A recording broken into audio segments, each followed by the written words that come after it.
If your bladder is full, you're in trouble. I hate this one, actually. You'd think I'd like it, but I absolutely hate it. It's really cheesy, but it does remind me, when I started comedy, there was a guy who wanted to start a business in his set. He said, I want to start a business where we sell clean urine to potheads, call it urine business. That's, if that guy's watching now, which he's not, that's how stupid that joke was. And him and a bunch of other comedians they absolutely loved to try and give me advice on how to do comedy when I came out the gate funnier than they were. And they know that on some level.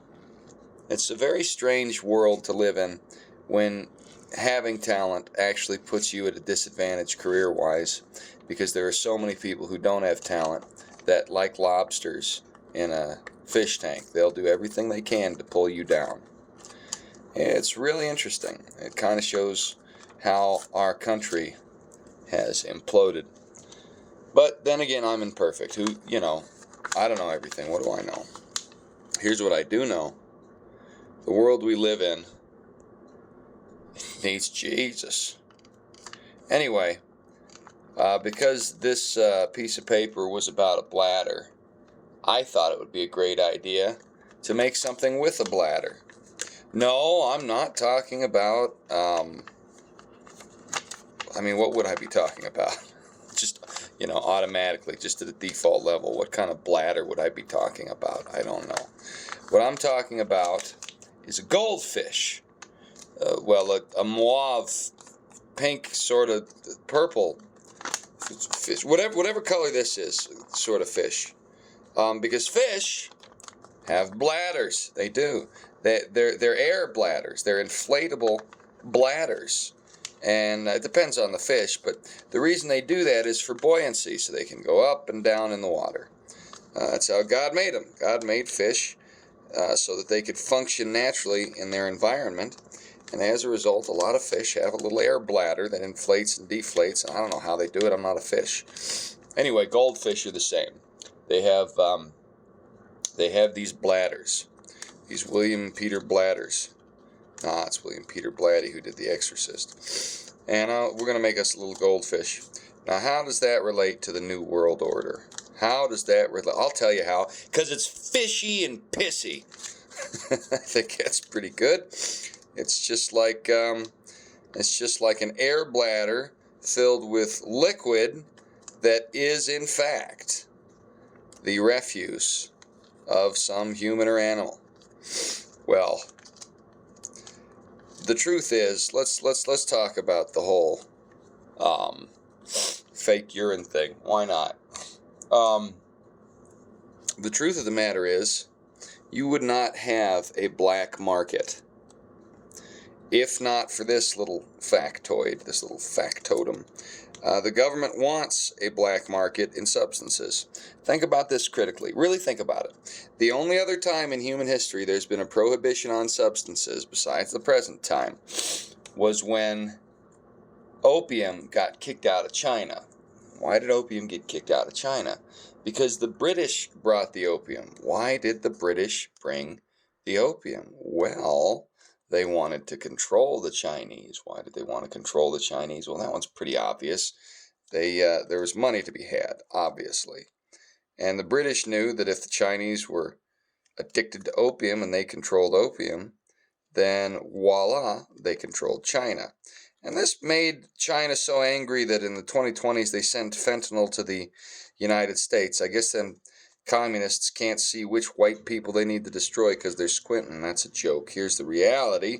They know they need to get after the U.S. because we're a competitor. But that is the genesis of all these prohibitions in the modern times, is Europe's chicanery with China. Europe's chicanery. If you're Europe, England's chicanery. I just woke up, y'all. I got a coffee right here.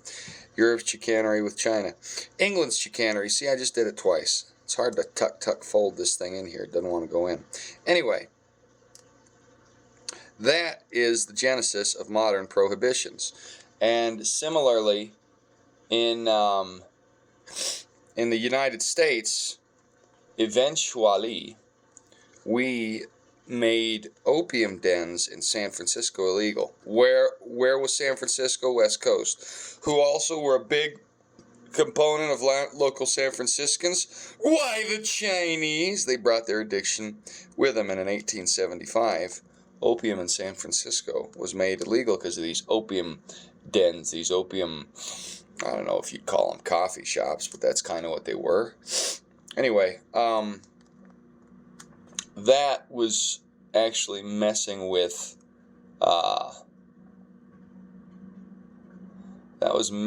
our society a little bit in a way that was bad jujubes, if you will. And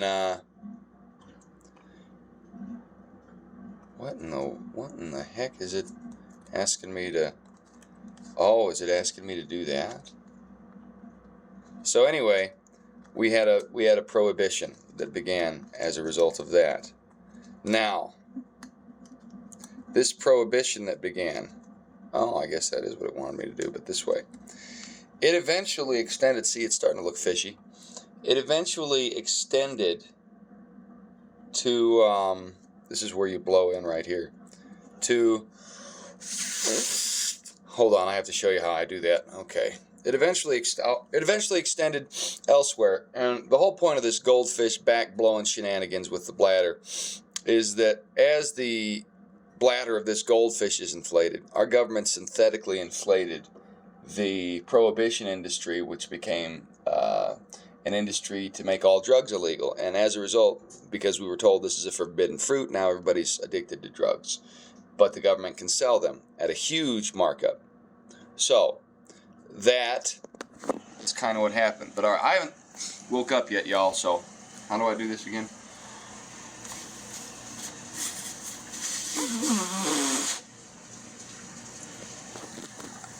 I don't think that worked.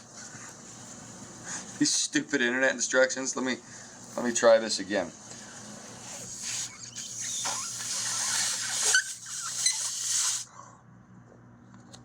Well, it's a mauve fish anyhow.